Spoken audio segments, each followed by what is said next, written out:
All right, and here we are with GCF, or the greatest common factor, and factor by grouping with me, Mr. Hain. And our central question for this section of the video is, how does multiplying monomials help me factor polynomials? Okay, so remember when we multiplied monomials, we were manipulating the exponent. So exponents change when we multiply or divide. And factoring polynomials just means that we are taking a monomial out of a polynomial expression. So we're taking one term out of many terms, some term that they share. Cool. Let's dive right in. Okay, so we've got several examples here, and you're going to see me do something that is called the ladder method. So for example 1a, I'm actually going to take 6x cubed and 10x squared. And I'm going to write this division symbol and think of the lowest x term, the lowest variable exponent that can be pulled out, or the greatest variable exponent that can be pulled out, rather. And here we see that both of them have at least two x's. This is 3x's and 2x's, so x to the third and x squared. So I'm going to take that out. What I'm going to do is divide each of those by x squared. So 6x cubed divided by x squared is just 6x, and 10x squared divided by x squared is just 10. So I've taken that factor out of 6x cubed and 10x squared. Cool. Now I'm going to actually see what number as a factor 6 and 10 share. So what number can divide into 6 and divide into 10? And that number is 2. So when I divide that out, 6 divided by 2 is 3, and 10 divided by 2 is 5. Of course, that x tags along. So how does this help me find the greatest common factor? Well, I multiply the two numbers on the outside of my continuous division symbol here. So 2 times x squared, and that gets me my greatest common factor, which is 2x squared. Awesome. So let's take a look at how that works with three terms in example 1b. So I'm going to write them out. Now, the greatest y term that they all share is y cubed. This has at least 3 of y's in it, and this term has at least 3 y's in it. So I'm going to continuously divide out y cubed. So now that I've divided that out, I just subtract the exponents. So I have 15y squared, negative 9y, and 27. Boom. So now I'm going to think of the numbers, 15, 9, and 27. The only number that can divide evenly into all three of those, 15, 9, and 27, is 3. So 15 divided by 3 is 5, 9 divided by 3 is 3, and 27 divided by 3 is 9. Shaboom! There you go.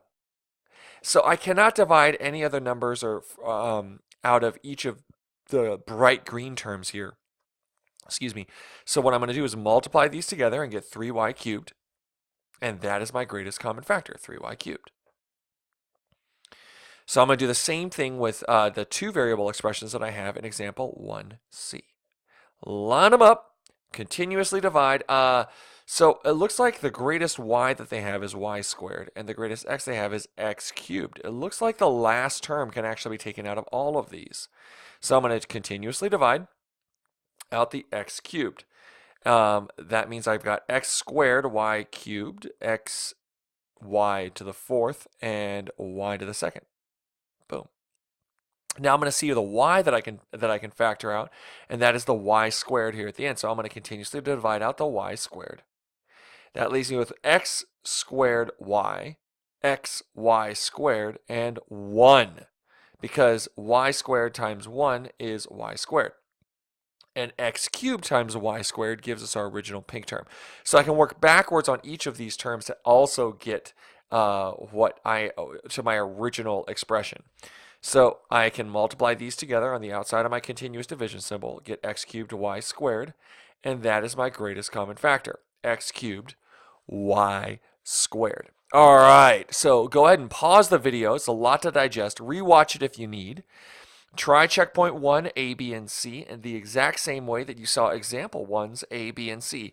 Pause the video right now. I'll be here when you get back. Okay, so that was how we actually find the greatest common factor. Now let's factor that out. So if I look at example 2, 5x squared and 30. They don't share a variable, so I can't take out an x. And I know that 5 divides into both 5 and 30. So they share 5 as a term. 5 goes into both. So that I just take that 5 out, and 5x squared divided by 5 is x squared. And 30 divided by 5 is 6. And that's how I get what's inside of my parentheses. Sweet. So the same thing happens with example 3. You're going to see me actually set it up like the continuous division problem because I know I have complex terms. So I'm going to continuously divide out. I'm going to divide out the variable, and the highest variable term that they both share is x squared. So I'm going to subtract the exponent here, leaving with 18x and then 27. Boom. And then I'm going to think of the number that divides into both 18 and 27 without a remainder. So what number do they share as a factor? And that number is 9. So 18 divided by 9 is 2, and 27 divided by 9 is 3, and that x tags along. So what happens to this 2x plus 3? Why is it a plus 3? It's because this number is positive. So this 2x plus 3 becomes, well, let's first get my greatest common factor. And then now my 2x plus 3 is right here, because 2x plus 3 is what I have left after I find my greatest common factor. Now I can take my greatest common factor, slap it outside of the 2x cubed, or 2x plus 3 rather, 2x plus 3. And this, if I multiply it out, the monomial times the binomial should give me my original expression in example 3. And it does. I've got my answer.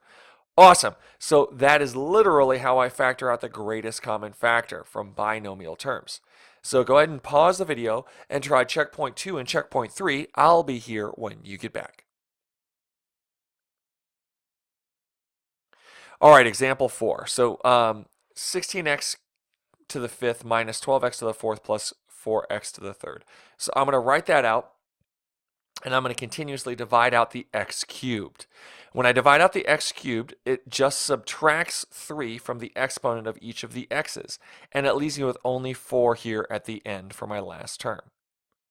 Okay, so now 16, 12, and 4 all share one factor, or a number that can divide evenly into all 3 of those numbers, and that number is 4. So I'm going to continuously divide out the 4.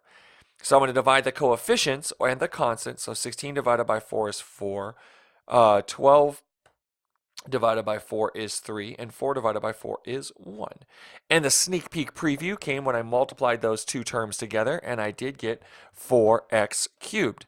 So now that I have that 4x cubed, what I can do is I can factor out that greatest common factor. And the only thing that I have left is what is right here. And now why is it minus 3x? Because I only factored out positive, so it was a subtraction in the first one, so it's minus 3x here. And so that is what is left inside of my grouping symbol. So inside of my grouping symbol, you see that I have 4x squared minus 3x plus 1. And that is exactly what I had in the original pink term after I continuously divided. So after I continuously divided, that lets me find what is found inside of my grouping symbol, and my greatest common factor is what is outside of my grouping symbol. So, long-winded explanation, and sorry for the thumps, my microphone was falling, but this is exactly what you need to do for checkpoint 4. Go ahead and pause the video and do checkpoint 4 the same way that I did example 4. I'll be here when you get back. All right, and we're back. Let's factor a binomial factor. Okay, now this looks really crazy. But if you look at example 5a, they both have an x plus 3. If they both have an x plus 3, I can factor the x plus 3 out.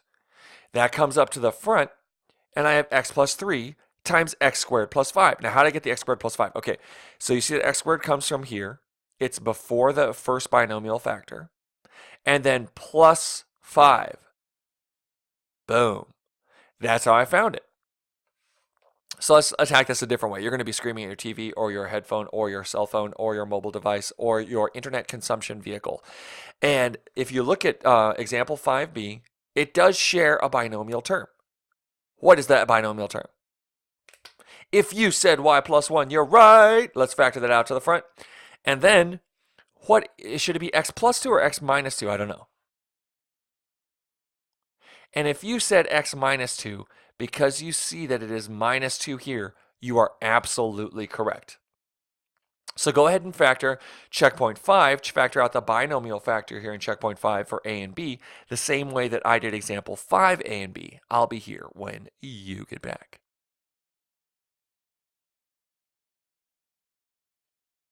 And we're factoring by grouping. Okay, so let's dive in to the deepest end of my little factor pool here. So when I factor by grouping, for example 6, what I'm going to do is I'm going to group those first two terms together. And then I'm going to group the second two terms together. And so I'm going to look at the first group and I'm going to say, what is the greatest common factor between these two? Now, I'm not going to do the ladder method because you've seen examples of that before. But if you're looking at these and you say that the highest exponent they share is x squared, you are right. So I can factor that out. If you're looking at the second group and you're saying the one thing that those two terms share is the 3, because 3 divides into 3 and 3 also divides into 12, you're right. In fact, I can factor those out. And here's the thing. Look at that binomial pair. So if you have the same binomial term, if they share the binomial terms, that means that we're on the right track. If not, you got to refactor. Sometimes you didn't factor out the greatest common factor, you just factor out part of it. Then x plus 4 can come up to the front, and kaboom, x plus 4 times x squared plus 3. All right. So let's take a look at example 7, which is probably the most difficult way that I can make this. So I'm going to rewrite the problem, and I'm going to group. But you notice there's a change. And in the bright green, there is a black addition symbol. Why? The thing that's different between example 6 and example 7 is that the second to last term, or the middle operation, in example 6 was addition, right here, plus 3x. In example 7, it is minus 30x. And because it has a subtraction sign, when I group it, it changes the sign. If I distribute this, negative times 30x gives me negative 30x. And negative times positive 5 gives me negative 5. This is the most common mistake that I see students make. Make sure, when you group and a negatives on the outside of your parentheses, change the sign of the terms in the binomial binomial term. Sweet. So now that I've changed that operation, or the sign, I'm going to see if I can factor out something from here. The greatest common factor here is x squared and 2. So that's 2x squared. And in the second binomial term, it is 5, because 5 divides into 30 and 5 evenly. Kaboom. Again, just underscoring the fact that when I group with a negative, the signs change. Smiley face. So the 2x squared pops out, and the x squared, 6x plus 1, and then the 5 pops out behind the negative, leaving you with 6x plus 1. And see, shared binomial terms means that we're on the right track. Both of these binomials are 6x plus 1. Awesome. That means I can factor out the 6x plus 1 to the front, and 2x squared minus 5 is my second term. We got this. Now for checkpoint 7, you'll see that it does not have a subtraction sign, but it is the same principle. So go ahead and factor by grouping checkpoint 6 and checkpoint 7. Pause the video. I'll be here when you get back. All right, so let's dive into factoring trinomials where a is equal to 1. With me, Mr. Hain, and the question for this section of the video is, how does factoring with monomials help me factor trinomials? Okay, so let's dive right in. Okay, so in each of these, just recall that the basic expression of the quadratic is ax squared plus bx plus c. So a equals 1 refers to the coefficient of the squared term. And in both example 1, example 2, 3, 4, and 5 in this section of the video, you will see that there is no number in front of the squared term. And when there is no number as a coefficient, the coefficient is, if you're screaming 1 at your TV, computer, cell phone, tablet, internet connected media consumption device, then you are correct. It means that the coefficient is 1. And in that way, that lets us factor using only the big X, and that's the method that you're going to see me use. This is just a reminder that it's ax squared plus bx plus, in this case, c is 8. So a little bit of a bonus. So I'm going to take a look at example 1. So I'm going to actually multiply the top. So a times c. So a is 1 and c is 8. So this should be 8. And then this is just the b term. It's the term, the coefficient of the x. Sweet. So in example 1, that gives me a big X with an 8 on the top, because positive 8 times positive 1 is positive 8. And 6, or positive 6 plus 6, is my bottom term. Now, what do I do with this now? The key is that I make a chart for a times c, and I'm going to see which one of those numbers either adds up to or has a difference of the bottom number. And in this case, 2 plus 4 equals 6. So 2 and 4 multiply to 8. They multiply up and they add down. So they multiply to 8 and they add to 6. So because x is equal to 1, I am done. All this means is that I have x squared plus, or x plus 2 times x plus 4. Boom! That's it. That these two numbers, because a is equal to 1, tell me exactly what my constant terms are for my binomials. And if I were to seashell or FOIL this out, I would get example 1. Let's do the same thing to example 2. So 9 times 1 is 9, and this minus 10n is a negative 10, so it goes to the bottom. A times c is 9, so I have two pairs of numbers that multiply to 9, 1 and 9 and 3 and 3. And if 1 and 9 add to negative 10, if it's negative 1 and negative 9. See, negative times a negative equals a positive, and that's how I get positive 9 at the top. But two negatives add to make a negative here. So negative 1 plus negative 9 gives me negative 10, or same signs, add them up. 1 plus 9 is 10. Keep the side of the larger number, 9, and I have negative 10. Boom! This means I have n minus 1 and n plus 9. All right. So why don't you try checkpoint 1 and checkpoint 2 the same way that I did example 1 and 2. Pause the video. I'll be here when you get back.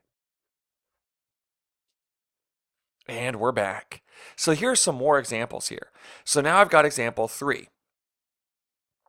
So negative 35 times positive 1 is negative 35. And 2 is my b term. Plus 2 means it's a positive 2. Okay, so now if I'm looking at this, I can make my chart. A times c is negative 35. The only numbers here that have a difference of 2 are 5 and 7.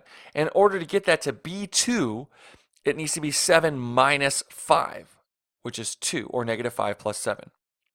Sweet. Negative times a positive gives me a negative, so that's how I have negative at the top. And I have a positive 2 at the bottom. This gives me my answer, x minus 5, x plus 7. Let's tackle example 4. So negative 99, because negative 99 times positive 1 is negative 99, and negative 2 is my coefficient of my y. Make my chart, and I look through here, and the only of two of these terms that have a difference of 2 are 9 and 11. Now, in order for it to be negative 2, it should be 9 minus 11. That's how I get these terms. So now that I have 9 minus 11, a is equal to 1. That means I can just pop it in. X plus 9, x minus 11. We got example 4 if we seashell or FOIL that out.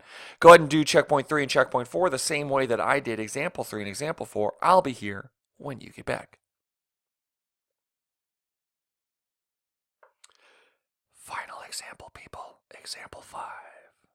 Okay, so this looks like it's really complicated because you're like, dude, a does not equal 1.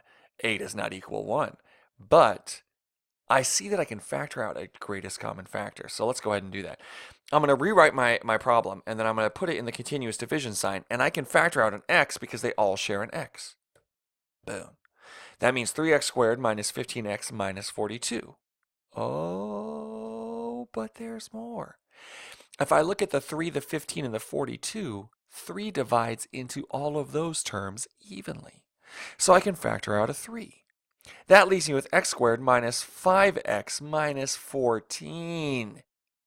Uh-oh, this is my greatest common factor. So now, if I were to take 3x and multiply it times the x squared minus 5x minus 14, I would have my original example. But let's look at this x squared minus 5x plus 14. That has an a that equals 1. I can put negative 14 times 1 into the top, and that is negative 14, and take the minus 5 and put it in the bottom. Make up my chart, and I see that the only pair of these numbers that has a difference of 5 is 2 and 7. In order to get negative 5, it should be 2 minus 7. Like that. That means I am done with this part of the problem. So the x squared minus 5x minus 14, that factors to x plus 2x minus 7. And that comes from my big X. Now let us not forget about this 3x that is the greatest common factor. So I'm going to pop that in front, and now I have my complete answer, and I have factored completely 3x times quantity x plus 2 times quantity x minus 7. That gives me example 5. So you're going to have to factor out the greatest common factor to factor these completely. So go ahead and do checkpoint 7 the same way that I did example 5. Why is it checkpoint 7? To be honest, it's because I forgot to change the example. But that is checkpoint 5 technically. The same way that I did example 5. There's no more to do after this, but definitely pause the video because until next time, keep doing the math.